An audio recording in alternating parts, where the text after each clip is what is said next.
Hello students, welcome to OLE. This is your biology class where we try and make biology interesting and understandable. So in the last segment of this chapter, we were discussing about central dogma or the one-way flow of information.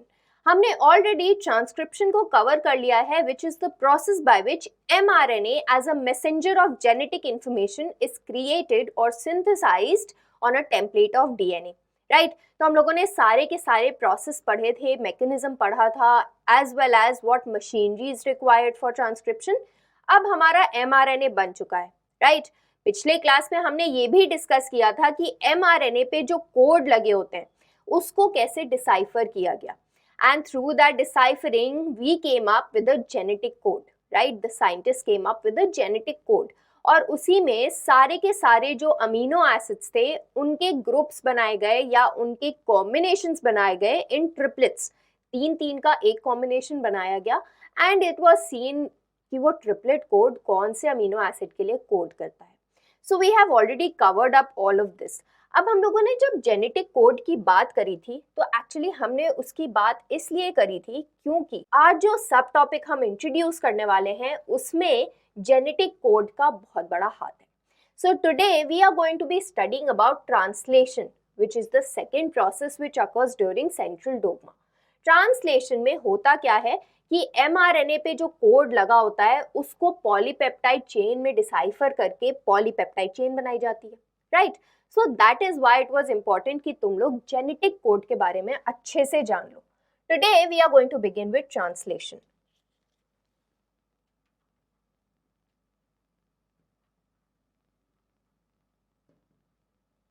Alright, आप translation का सबसे पहले तो we need to know the concept, definition क्या है.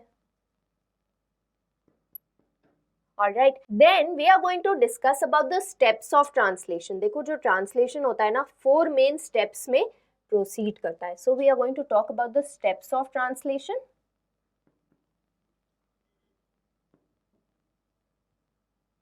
And subsequently about the machinery of translation.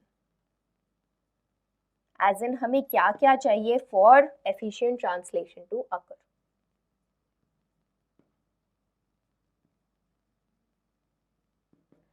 And finally we are going to be discussing about the mechanism of translation. Translation के ये जो सारे स्टेप्स हम लोग डिस्कस करेंगे, एक एक करके हम लोग उनका डिटेल में स्टडी करेंगे as to what happens during each step.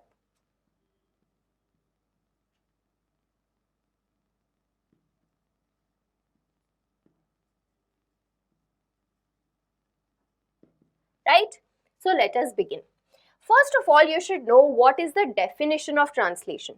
तो जब हम ट्रांसलेशन की बात करते हैं, we are talking about the synthesis of a polypeptide chain from the mRNA template, right? तो इसमें क्या होता है, अमीनो एसिड्स एक साथ जुड़ते हैं, पॉलीमराइज करते हैं to form a long chain of protein और a polypeptide chain, right.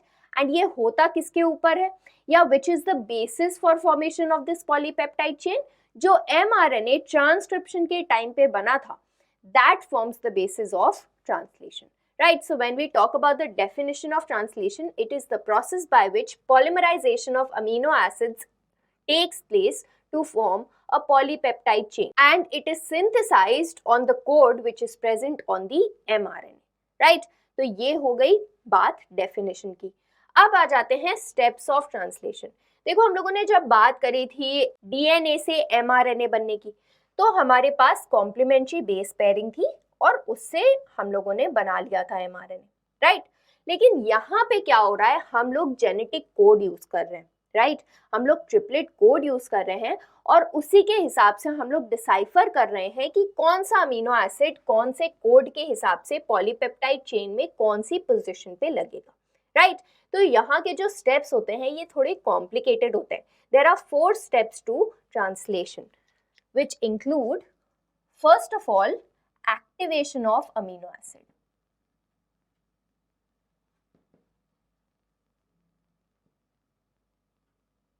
right. अब देखो जो हमारा सेल का साइटोप्लाज्म होता है उसमें अमीनो एसिड्स तो प्रेजेंट होते हैं लेकिन वो इनएक्टिव फॉर्म में होते हैं, राइट. तो सबसे पहले जरूरी है कि उनको एक्टिवेट किया जाए एंड एक्टिवेशन के लिए रिक्वायरमेंट होती है energy, right? So we'll come to that, how the amino acids are activated. Then second step is activation of the tRNA or the charging of the tRNA. अब ये कैसे होता है? When this activated amino acid binds to the tRNA, then it gets charged, right? तो यहाँ पे हम लोग लिख लेंगे charging of tRNA, right? And it is also called as amino acylation of tRNA. देखो, जब अमीनो ग्रुप जुड़ता है ना तो हम लोग उसे बोलते हैं अमीनो एसाइलेशन. अब किसका हो रहा है? टीआरएनए का हो रहा है, राइट? तो amino acylation of the tRNA, this is the second step. Then what about the third step? Third step में क्या होता है? जब टीआरएनए बन जाता है with the binded amino acid, तो ये जाता है राइबोसोम्स के पास एंड वहां पे बनती है polypeptide chain. So third step is initiation and elongation of polypeptide chain.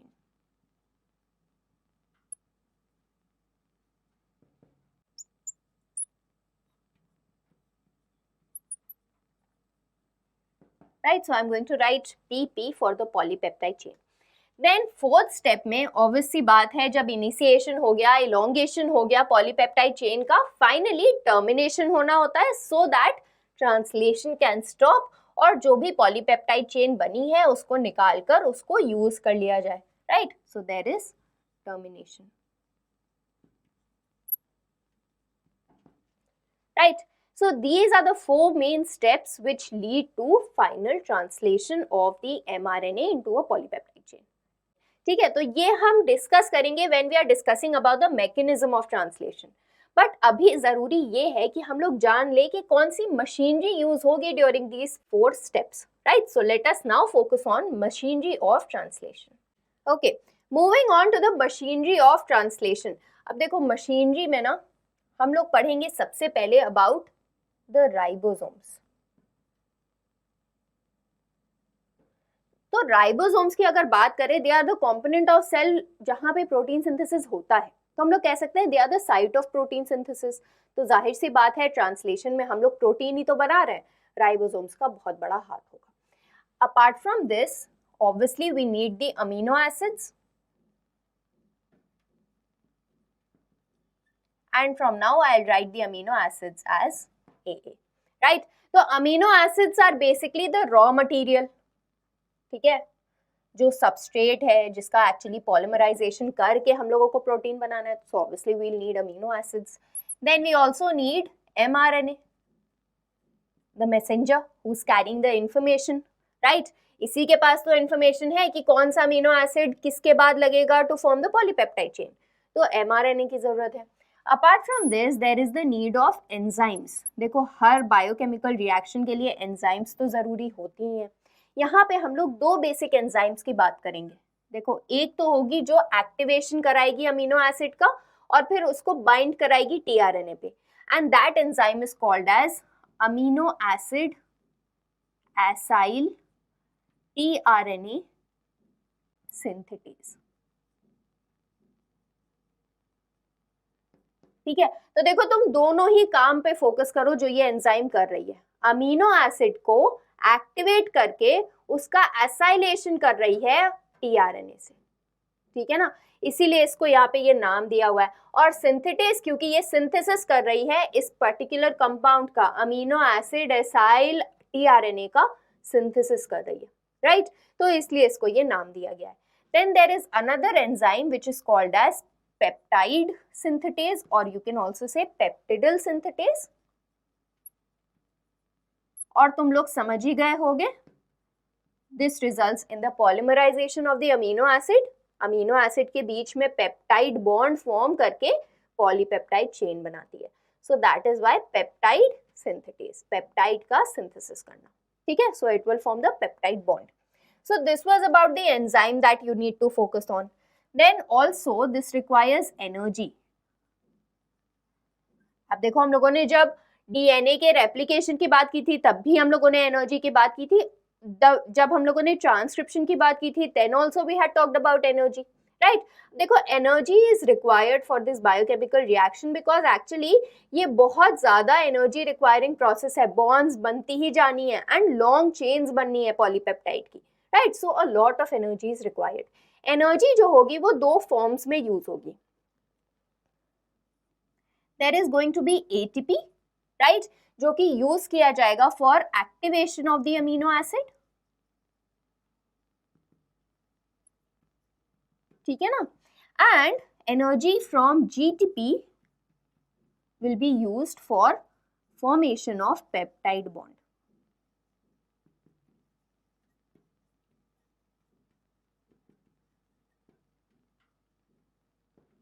ठीक है ना, तो ये दोनों ही प्रोसेस के लिए हमें एनर्जी चाहिए which will be ATP and GTP. Apart from this, there is another factor which is required which is known as the releasing factor. देखो नाम पे फोकस करो, releasing factor, right? तो ये क्या करेगा, रिलीज कर देगा। किसको रिलीज कर देगा, पॉलीपेप्टाइड चेन को। जब पॉलीपेप्टाइड चेन पूरी बन जाएगी तो एक्चुअली जो टर्मिनेशन होता है ना उसको यही कंट्रोल करता है, right. So here is the releasing factor which will ultimately lead to the release of the polypeptide chain from the original site of synthesis, right, that is the ribosomes. ठीक है, तो I hope you have understood about the machinery of translation. Now let us move on to the mechanism of translation.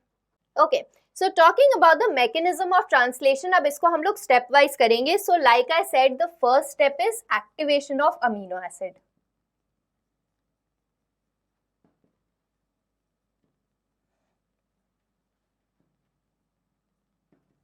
Right.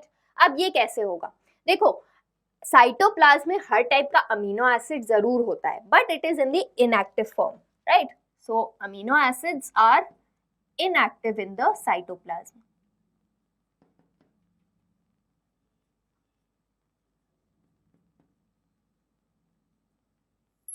right? अब इनको activate करने के लिए हमें चाहिए energy which I have already told you कि एटीपी के form में होती है, right. So here what happens is amino acid is activated by ATP, it forms a complex, ठीक है, it forms an activated complex, और जो एंजाइम इस पर्टिकुलर रिएक्शन का कैटालिसिस करती है उसको हम लोग बोलते हैं amino acid acyl tRNA synthetase,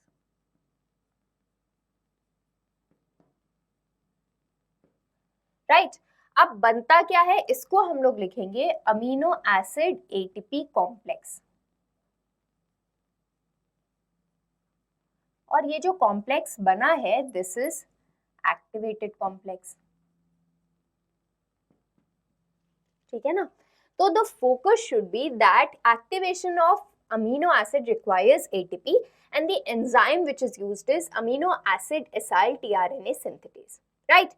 उसके बाद आता है सेकेंड स्टेप। अब ये जो एक्टिवेटेड कॉम्प्लेक्स है इसको बाइंड करना है टू द बाइंडिंग साइड और the acceptor site of the tRNA molecule. अब देखो यहाँ पे थोड़ा फोकस वहां पे भी रखो जहां पे हम लोगों ने टाइप्स ऑफ आरएनए डिस्कस किए थे। तो हम लोगों ने tRNA के बारे में क्या डिस्कस किया था, we had discussed that it is somewhat a clover leaf like structure जब हम लोग उसे 3D में देखते हैं, और उसके 3 अलग अलग लूप्स होते हैं प्लस एक अमीनो एसिड बाइंडिंग साइट होती है। अगर याद नहीं आ रहा है let us just draw it रफली सो दैट थोड़ा बहुत याद आ जाए तुम लोगों को।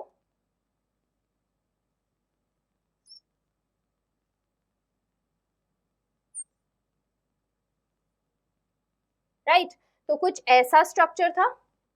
Here we had the 3' and 5' and ये वाला जो लूप था this was the enzyme recognition loop, ठीक है। ये वाले लूप में थे एंटी कोडॉन, यानी कि जो कोड mRNA पे है उसके कॉम्प्लीमेंट्री कोड यहाँ पर लगे हुए थे, right. So here was the anti codon, लिख देते हैं, ठीक है ना। और ये वाली साइट जो थी that was the ribosome binding site,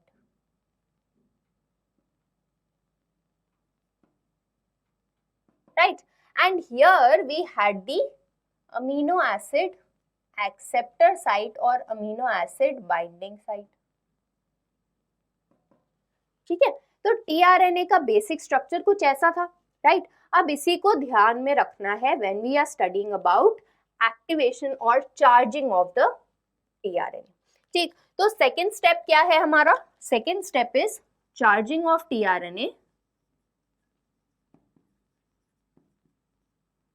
or we can also call it as amino acylation of tRNA.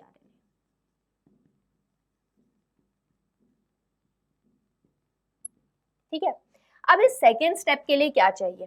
देखो, हमें चाहिए tRNA molecule and we need this amino acid ATP complex, right? So reaction क्या होता है? Amino acid ATP complex which is active, right? It binds to the tRNA at the acceptor site 3' end. ठीक है, 3' end पे bind करेगा in the presence of the same enzyme. यही enzyme जो यहाँ पे यूज हुई थी वही सेम एंजाइम यूज होगी, amino acid acyl tRNA synthetase, और हमें मिलेगा क्या? हमें मिलेगा चार्ज्ड टीआरएनए। ठीक है ना? अब ये जो चार्ज टीआरएनए है, हम इसे अडेप्टर मॉलिक्यूल भी बोलते हैं, और अडेप्टर टीआरएनए इसलिए बोलते हैं because it has led to the accepting of the amino acid at its site, और ये इंफॉर्मेशन भी डिकोड करेगा from the mRNA. So we call it as an adapter tRNA or an adapter molecule for decoding and deciphering of the codes on the mRNA.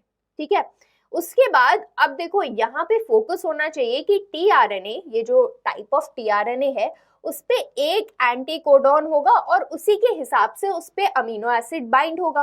तो जो अलग अलग amino acid होंगे उनके लिए स्पेसिफिक tRNA होना चाहिए, right? So there are specific tRNAs for specific amino acids, right? तो हर अमीनो एसिड के लिए एक स्पेसिफिक tRNA होगा, right? अब जब हम लोग इनिशिएशन tRNA की बात करते हैं, right? तो तुम लोगों को ऑलरेडी पता है, जेनेटिक कोड में हम लोगों ने देखा था कि AUG जो होता है वो इनिशिएशन कोडॉन होता है.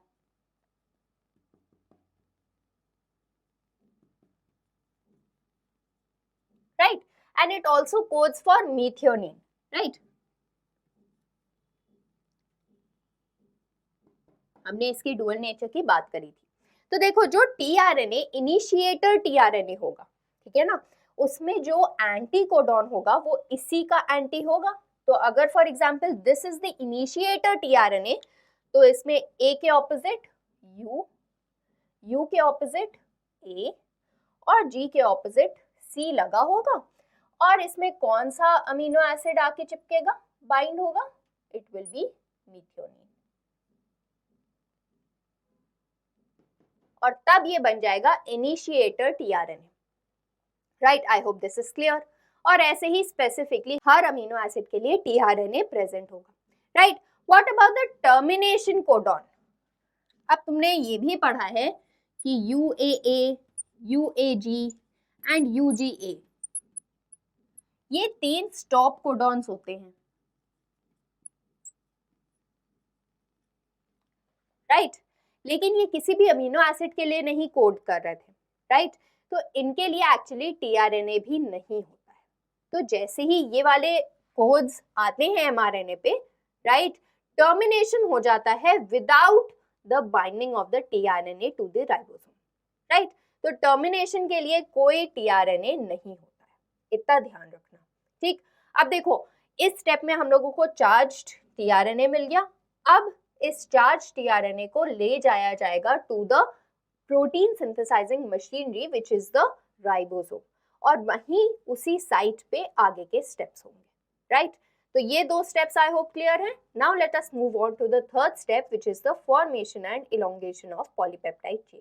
Okay, moving on to the third step, which is initiation and elongation of the polypeptide chain.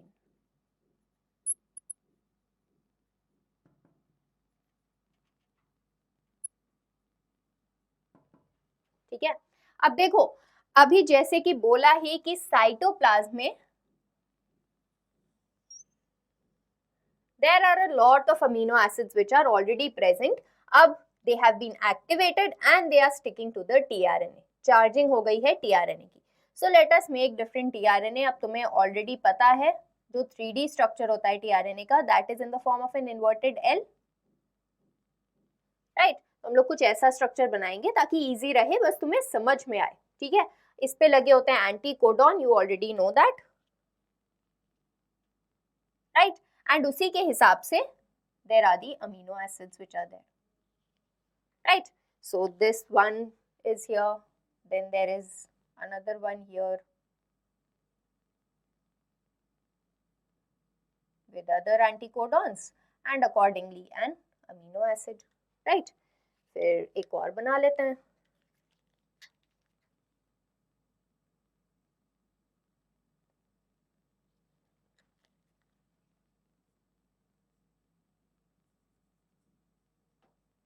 So here is the amino acid according to the anticodon.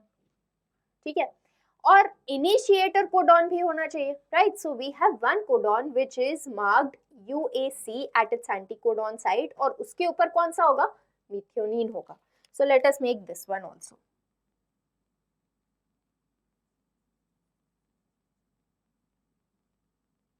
So it has UAC and it has methionine.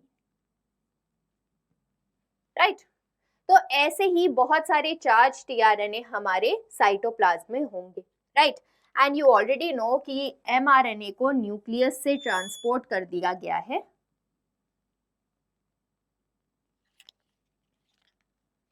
To the cytoplasm.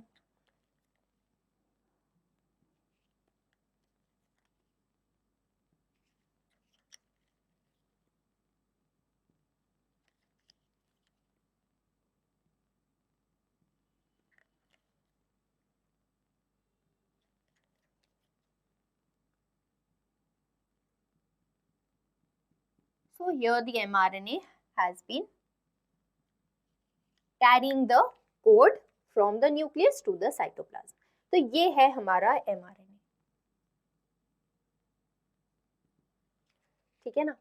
अब देखो, हम लोगों ने बोला कि ribosomes are the site of protein synthesis. Ribosomes जो होते हैं वो जब साइटोप्लाज्म में प्रेजेंट होते हैं, they are in an inactive form. Again they are inactive. क्यों इनएक्टिव होते हैं? एक्चुअली राइबोसोम का एक छोटा सब यूनिट होता है और उसी से अटैच्ड एक बड़ा सब यूनिट होता है. ठीक है, इसके बारे में भी हम लोगों ने बात करी थी. Right, so there is attachment of the smaller ribosomal unit to the larger ribosomal unit. ठीक है, और इस फॉर्म में ये इनएक्टिवेटेड होता है. ठीक है, अब होगा क्या, ये जो छोटा वाला यूनिट है ना, ठीक है, it will encounter an mRNA.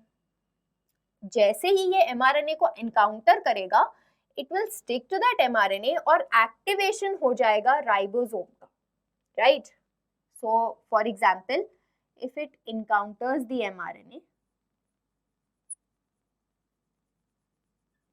अलग पार्ट में ये इनकाउंटर करेगा. As a result it will lead to the activation of the ribosome. अब ये जो राइबोसोम का लार्जर पार्ट है वो यहाँ पे आके चिपक जाएगा for further translation to occur. Right, अब देखो, जब ये राइबोसोम यहाँ से चिपकेगा ना, तो इमीडिएटली ये जो इनिशिएशन टीआरएनए है वो भी स्पेसिफिकली इसी चीज को रिकॉग्नाइज करेगा and it will also come to initiate the translation, the formation of the polypeptide chain. तो जैसे ही ये स्मॉलर सब यूनिट यहाँ पे चिपक रहा है, there are two things which are occurring. Activation of the ribosome is occurring, जिसका बड़ा सब यूनिट यहाँ पे आया जा रहा है. Right, and there is also the charged transfer RNA which on recognizing this process initiate करने आ जाता है the process of translation. Right? अब देखो, यहाँ पे फोकस करने की बात ये है कि along with the charging tRNA coming to the mRNA, along with the ribosome, the smaller subunit, the larger subunit is also coming. अब ये larger subunit का काम क्या है? Actually, it has two sites. It has a P site and it has an A site. So let us make the unit a little more larger.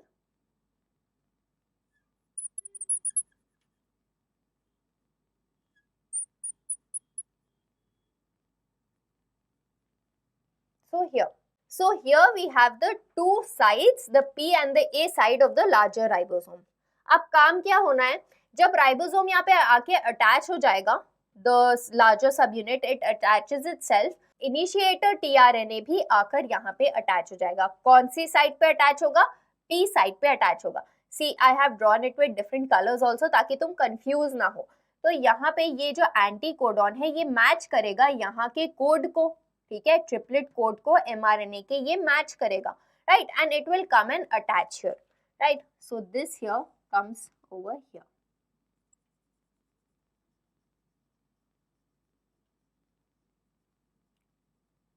ठीक है, और इसके ऊपर है मीथियोनिन,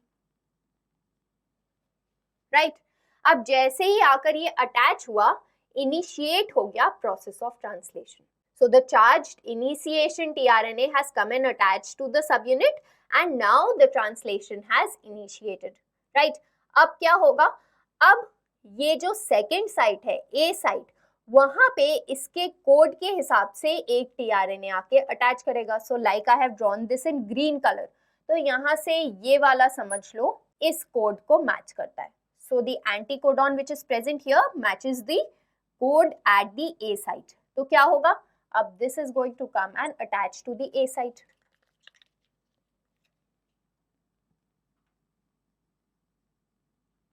Here. And it also has an amino acid. Right. अब जब ये दो tRNA आसपास आ जाएंगे, इनके अमीनो एसिड आसपास आ जाएंगे, तो there is a chance of formation of peptide bond. ठीक है, अब ये पास पास आ गए हैं, इनके बीच में बनेगी peptide bond. Right. So immediately there will be formation of a bond between the A site transfer RNA amino acid and the P side tRNA amino acid. ठीक है, तो P साइड पे हम लोगों का इनिशिएटर अमीनो एसिड था मीथियोनिन, और दूसरे साइड पे हम लोग कोई भी अज्यूम कर लेते हैं जैसे वैलीन है फॉर एग्जांपल. तो मीथियोनिन अटैच हो जाएगा to the valine, right, through a peptide bond. And you already know peptide bond कैसे फॉर्म होगी. तो ये जो पेप्टाइड बॉन्ड फॉर्म होगी, so this is the peptide bond, और ये बनी कैसे है, it is form with the help of GTP जो कि एनर्जी है, and with the help of an enzyme peptidyl synthetase,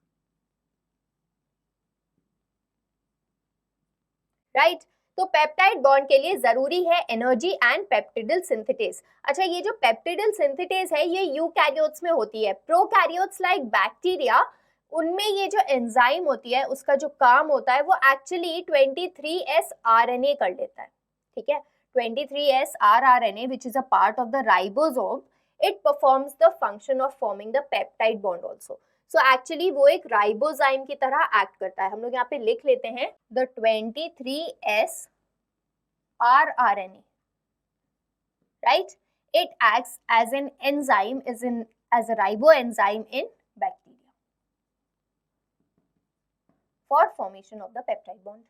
ठीक है, तो पेप्टाइड बॉन्ड कैसे बन रही है, I hope you are understanding. ठीक है, ये दोनों पास में आए, पेप्टाइड बॉन्ड बन गई by using energy and catalysed by peptidyl synthetase. In case of bacteria by 23S rRNA. ठीक, अब जब ये पेप्टाइड बॉन्ड बन गई तो फर्स्ट वाला जो tRNA है ना वो यहाँ से एग्जिट कर जाएगा. ठीक है, एंड ये जब एग्जिट करेगा तो ये जो इसका बॉन्ड बनी है इसकी वजह से इसका मीथियोनिन, इसका अमीनो एसिड इससे जाके चिपक जाएगा, राइट. तो अब प्रोसेस क्या क्या होगा. First of all there will be transfer of the amino acid from the P site to the A site through the peptide bond, right. Then this particular tRNA is going to exit, right. So this is going to exit, वो second step होगा. और तीसरा step ये होगा कि ये ribosome का जो यूनिट है वो आगे बढ़ेगा. ठीक है, क्योंकि अब इतना कोडिंग तो हो गई, अब इसके आगे हम लोगों को मॉनिटर करना है कि कोड क्या है, right. So in the next step,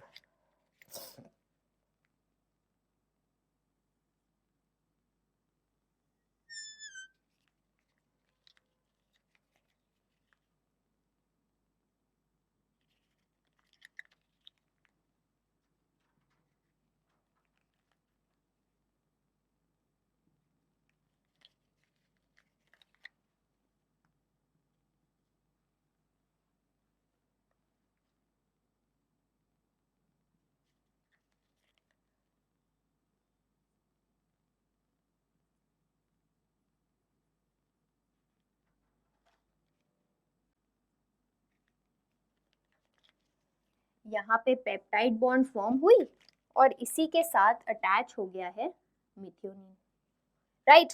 the ribosome unit has moved ahead, तो ये हो गया छोटा सब यूनिट और इसके साथ ही अटैच्ड है बड़ा सब यूनिट, राइट। तो अब ये वाली जो साइट है वो हो गई पी साइट, ठीक है, और इसके आगे है तुम्हारी ए साइट, ठीक है। अब ए साइट के लिए again there is another anticodon which will match the code on the A site, right. तो अब ये वाला अमीनो एसिड और आधा ये वाला चार्ज टीआरएनए अपना अमीनो एसिड लेके यहाँ पे आएगा और ए साइट से अटैच कर जाएगा, right. So again it is attaching, ये लो अटैच कर गया और अपना साथ में ही अपना अमीनो एसिड भी लेकर आया, ठीक। अब नेक्स्ट स्टेप में क्या होगा, again that same procedure will be repeated. जो सेकेंड वाली पेप्टाइड चेन है, अब यहाँ पे पेप्टाइड चेन बन गई ना, 2 अमीनो एसिड की चेन है फर्स्ट साइट पे, right. Again a peptide bond is going to be formed, right, with the use of GTP and peptidyl synthetase, and further ये वाला जो tRNA होगा वो exit कर जाएगा, right. The 3 amino acids which are forming the peptide chain now will move from the P site to the A site now, right, and further ribosome और shift हो जाएगा, ठीक है। तो अब थर्ड स्टेप में क्या होगा, so this is the mRNA। अब थर्ड स्टेप में क्या होगा,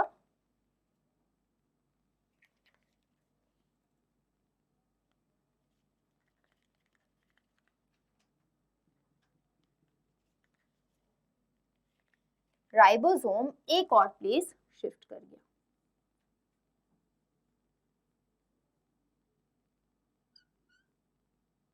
अब जो यहां पर ए साइट थी it becomes the P site और यहाँ पे अटैच था हमारा टीआरएनए, ठीक है, with 3 amino acid polypeptide chain.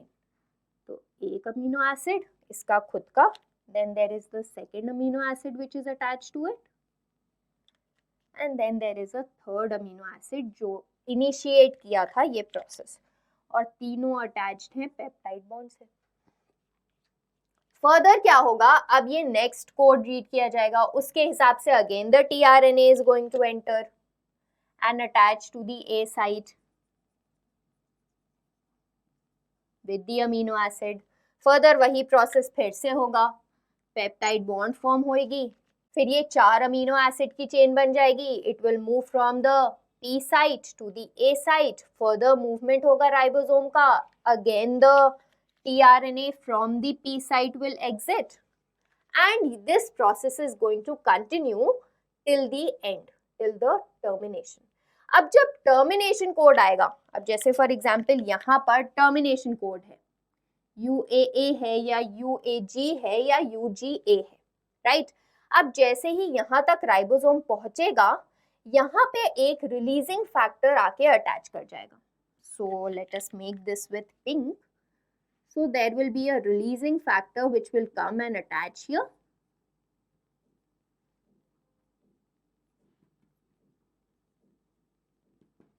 The releasing factor, as and when it attaches, it will cause the termination of translation.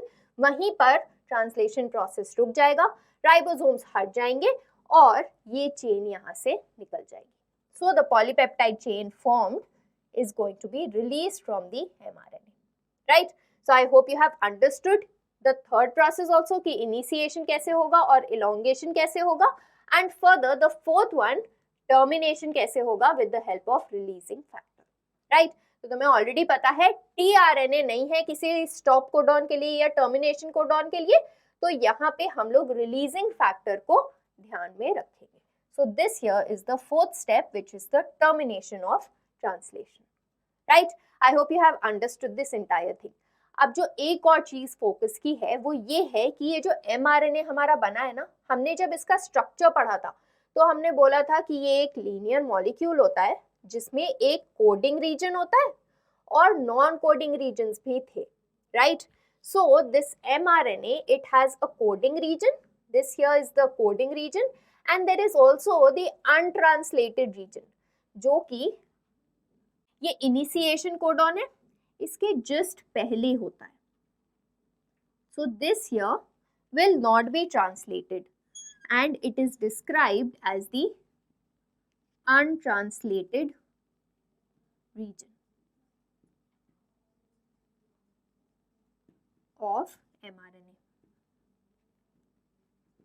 तो ये इनिशिएशन कोडॉन के भी पहले होता है और स्टॉप कोडॉन के बाद में भी होता है. So this here is also the untranslated region of mRNA. ठीक है. अब ये नॉन कोडिंग रीजन्स का फायदा क्या है? एक्चुअली ये एफिशिएंसी बढ़ाते हैं ट्रांसलेशन की, so that non coding region हो उसके बाद इनिशिएट हो and further then again there is a non-coding region, ताकि हमें पता रहे कि हमें सिर्फ इतने पोर्शन में ही ट्रांसलेशन करना है. So it increases the efficiency of translation.